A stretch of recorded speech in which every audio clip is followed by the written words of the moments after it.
Microsoft Excel क्या है, कैसे सीखें। आज हम सीखेंगे माइक्रोसॉफ्ट एक्सेल की पहली क्लास और इसमें हम समझेंगे माइक्रोसॉफ्ट एक्सेल क्या है और क्यों यूज करना चाहिए, क्योंकि बहुत ही कमाल का सॉफ्टवेयर है और आप जानते हैं कि अगर आपको जॉब करनी है कंप्यूटर के फील्ड में तो आपको माइक्रोसॉफ्ट एक्सेल सही से और प्रॉपर तरीके से आना चाहिए। तो चलिए शुरू कर लेते हैं हम अपनी आज की वीडियो। तो हम यहाँ आ चुके हैं अपने कंप्यूटर की स्क्रीन पे और हम यहाँ से रन कमांड पे आते हैं और यहाँ पे हम क्लिक करते हैं और यहाँ पे हम लिखते हैं एक्सेल। तो जैसे आप यहाँ पे रन पे एक्सेल लिखेंगे आपके सामने माइक्रोसॉफ्ट एक्सेल कुछ इस तरीके से खुल के आ जाएगा। यहाँ पे आपके पास 2007 हो, 2010 हो या कोई भी वर्जन है माइक्रोसॉफ्ट ऑफिस का तो आप उसको इजीली यहाँ पे यूज कर पाएंगे। तो सबसे पहली बात हम यहाँ पे बात करते हैं माइक्रोसॉफ्ट एक्सेल ही क्यों यूज करें। देखिए एक्चुअल में क्या होता है कि जब आप बड़ी कंपनियों में काम कर रहे होते हैं तो वहाँ पे क्या होता है, बहुत सारा डेटा होता है, सेलिंग होती है, परचेजिंग होती है, उस चीज के ऊपर हमें बिल वगैरह जनरेट करके देने होते हैं। तो अगर हम बात करें कैलकुलेशन के हिसाब से तो सबसे पहला और सबसे ईजी जो सॉफ्टवेयर है और ईजी से लेकर टिपिकल तक हर एक चीज हम लोग माइक्रोसॉफ्ट एक्सेल के अंदर कर सकते हैं, क्योंकि ये एक इंडस्ट्रीज में यूज होने वाला सबसे ज्यादा कमाल का सॉफ्टवेयर है। तो हम इसको धीरे धीरे करके सीखेंगे। सबसे पहले हम माइक्रोसॉफ्ट एक्सेल के बारे में कुछ चीजें समझ लेते हैं कि ये क्या होता है और कैसे ये काम करता है। तो हमने यहाँ पे रन कमांड पे आए और रन पे हमने लिखा एक्सेल, तो हमारे सामने माइक्रोसॉफ्ट एक्सेल यहाँ पे आ गया। हमारे कंप्यूटर के अंदर माइक्रोसॉफ्ट ऑफिस 2010 पड़ा हुआ है, इसलिए यहाँ पे माइक्रोसॉफ्ट एक्सेल 2010 दिख रहा है। आपके पास 7 हो सकता है, 10 हो सकता है, 13 हो सकता है, 16 हो सकता है, या कोई भी वर्जन हो माइक्रोसॉफ्ट ऑफिस का, सभी के अंदर सेम फंक्शन है। किसी में कुछ चीजें ज्यादा हैं, किसी में कुछ चीजें कम है। ये बात आप भी जानते हैं, जब कोई एडवांस आता है तो कुछ चीजें ज्यादा लेके आता है। तो चलिए हम यहाँ से क्लिक कर लेते हैं अपनी फाइल के ऊपर और यहाँ से हम इस फाइल को क्लोज करके यहाँ से हम इसको मैक्सिमम कर लेते हैं बड़ी स्क्रीन पे। तो देखिए माइक्रोसॉफ्ट एक्सेल का जो इंटरफेस है वो आपके सामने कुछ इस तरीके से आएगा, बहुत ही कमाल का इंटरफेस है। अब हम बात करते हैं माइक्रोसॉफ्ट एक्सेल के अंदर जो सबसे कॉमनली क्वेश्चन पूछे जाते हैं कि माइक्रोसॉफ्ट एक्सेल के अंदर जो पेज होता है इसको हम क्या बोलते हैं। तो माइक्रोसॉफ्ट एक्सेल के अंदर जो पेज होता है इसको हम बोलते हैं सीट या स्प्रेड शीट, क्योंकि माइक्रोसॉफ्ट एक्सेल के अंदर जो पेज होता है वो ऑटोमेटिकली रो एंड कॉलम के अंदर बटा होता है। ये जो ABCD वाली लाइन है इसे हम बोलते हैं कॉलम और ये जो 1 2 3 वाली लाइन है इसे हम बोलते हैं रो। तो अब यहाँ पर सबसे पहला क्वेश्चन यहाँ पे क्रिएट ज्यादातर लोग करते हैं कि माइक्रोसॉफ्ट एक्सेल को जो आप यूज करते हो इसका जो रो एंड कॉलम है इसके अंदर कितने रो और कितने कॉलम आते हैं। तो इनको अब आप एक एक करके काउंट करोगे तो आप काउंट नहीं कर सकते। इसके लिए क्या है, यहाँ पर आप देखेंगे तो यहाँ पे एक ABCD आ रहा है और यहाँ पे आ रहा है 1 2 3। तो मैं यहाँ पे टाइम के ऊपर क्लिक करता हूँ, थोड़ा सा इसकी जूम बढ़ा लेता हूँ। तो यहाँ पर आप देखेंगे एक प्लस का सा आइकॉन आ रहा है, एक एक्स्ट्रा पॉइंट है, यानी ABCD और 1 2 3 के ऊपर यहाँ कोने पे। तो आपको इस वाले बटन पर होल्ड करना है। ये आपका होता है यहाँ पे एड्रेस बार और ये जो बॉक्स है इसे हम बोलते हैं फॉर्मूला बार। तो हम यहाँ पे इसके एड्रेस वाले पे ध्यान रखेंगे और यहाँ पे हम जब क्लिक करेंगे तो ऊपर की तरफ आप देखेंगे आपके सामने यहाँ पर एक नंबर शो कर रहा है। तो यहाँ पे आप देखेंगे 10,48,576 इसके अंदर रो होती हैं और 16,384 इसके अंदर कॉलम होते हैं। तो आपको इजीली ये क्वेश्चन आपका क्लियर हो गया कि माइक्रोसॉफ्ट एक्सेल के अंदर रो एंड कॉलम कितने होते हैं। तो 10,48,576 इसके अंदर रो होती हैं और 16,384 इसके अंदर कॉलम होते हैं। अब माइक्रोसॉफ्ट एक्सेल का यूज हम लोग किस लिए करते हैं, तो हम यहाँ पे आज सिंपल सी भाषा में बहुत ही सिंपल से इसके कुछ फॉर्मूलों को सीखेंगे माइक्रोसॉफ्ट एक्सेल के अंदर। तो हम यहाँ पे एक सिंपल सी एक आइटम की टेबल बनाएंगे जिसके अंदर हम कुछ जोड़ घटाव वगैरह करके देखेंगे। तो उसको देखिए सबसे पहले मैंने यहाँ पर कैपलॉग को ऑन किया और मैंने यहाँ पे लिखा item, rate, quantity and amount. अब हमने यहाँ पे लिख दिया सपोज देन हम यहाँ पर कोई भी एक आइटम ले लेते हैं। तो आइटम हमें क्या चाहिए, सपोज देन हमने ले लिया वॉशिंग मशीन। अब देखिए जैसे आपने यहाँ पे वॉशिंग मशीन लिखा आपने देखा कि ये यहाँ पर कुछ एक सेल के अलावा दूसरे सेल में चला गया। अच्छा एक चीज और बताना भूल गया, ये जो एक पर्टिकुलर बॉक्स है इसे हम सेल बोलते हैं, यानी ये हमारे कॉलम्स हैं, ये हमारी रो है और एक पर्टिकुलर बॉक्स ये हमारा एक सेल होता है। सेल कौन सा है, यहाँ पे आप देखेंगे हमारे पास एड्रेस बार जो आ रहा है जो नेम बॉक्स है इसमें लिख रहा है हमारे पास C5, यानी ये C5 सेल है। ऊपर से आप देखेंगे तो C चल रहा है कॉलम हमारा और इधर की तरफ आएंगे तो यहाँ पे आपको 5 लिख रहा है। तो यानी इस सेल का जो नेम है वो है C5।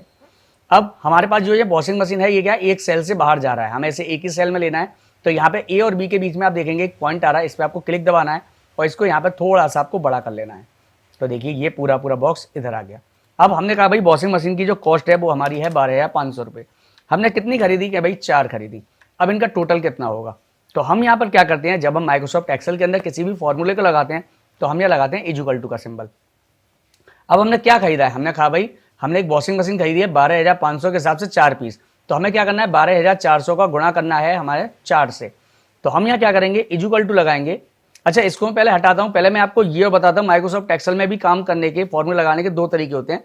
एक तरीके को सही माना जाता है, एक तरीके को सही गलत माना जाता है।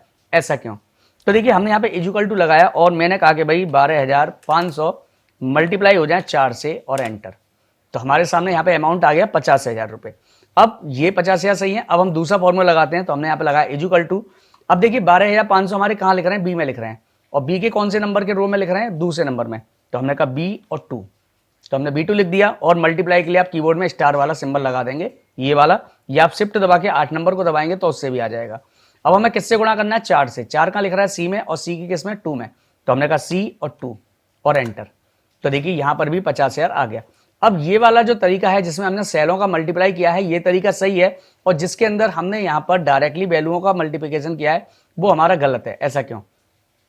तो देखिए अगर मैं यहाँ पे मान के चलता हूँ, कस्टमर ने कहा भाई एक काम करो, मेरी जेब में 50,000 नहीं है, थोड़े कम है, तो मैं एक काम करो भाई 3 पीस कर दो। तो हमने इसकी क्वांटिटी में 3 लिख दिया और एंटर कर दिया।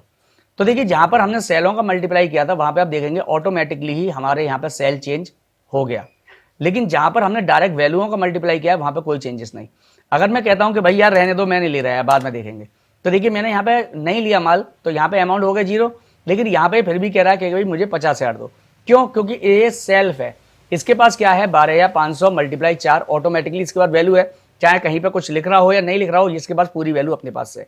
इसलिए हम माइक्रोसॉफ्ट एक्सेल में ये वाले तरीके को गलत मानते हैं, इसको हम डिलीट कर देते हैं और हम यहाँ क्वांटिटी में कुछ भी दे देते हैं। हमने 4 ही लिख दिया तो हमारे 50,000 आ गया। कोई और आइटम ले लेते हैं। हमने कहा भाई एक जींस खरीदी, जींस हमने कहा कि भाई चलो हमारी 1,200 रुपये की है, और हमने कहा भाई चलो 2 पीस दे दो। तो हम यहाँ पे इक्वल टू लगाएंगे। अब 1,200 कहाँ लिख रहा है हमारे पास, बी में, और बी के कौन से नंबर में, तीसरे में। तो हमने कहा B3 मल्टीप्लाई हो जाए, वही स्टार वाला सिंबल लगा देंगे, और यहाँ पे हम 2, तो 2 कहाँ लिख रहा है, C में, और C के कौन से नंबर में, तीसरे में। तो C का 3 और एंटर। तो ये हमारा C3 आ गया। इसके अलावा ऊपर आप देखेंगे तो ऊपर इसके बहुत सारे टैब हैं हमारे पास।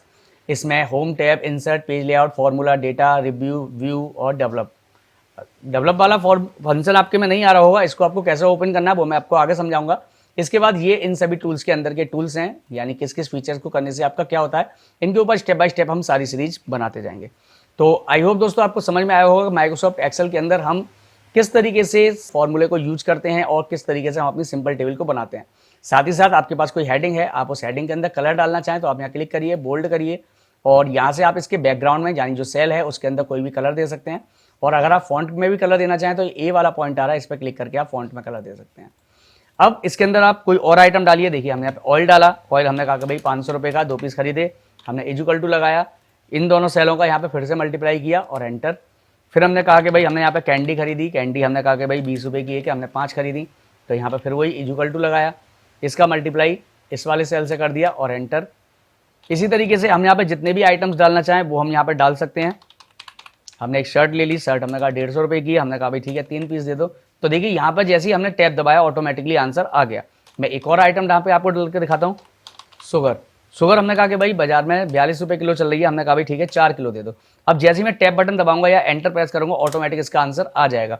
तो ये जो मेन तरीका है, यही मेन तरीका है जिसके लिए हम लोग एक्सेल को यूज करते हैं कि कुछ टाइम फॉर्मूलों को लगाने के बाद एक्सेल यहाँ पे ऑटोमेटिकली डिटेक्ट कर लेता है कि हाँ भाई आप यहाँ पे क्या काम कर रहे हो बार बार। तो उसी कंडीशन को वो आगे फिर ऑटोमेटिकली ही रिपीट करता जाता है, जिससे कि आपका काम और टाइम दोनों चीज़ें यहाँ पे काफ़ी बची जाती हैं।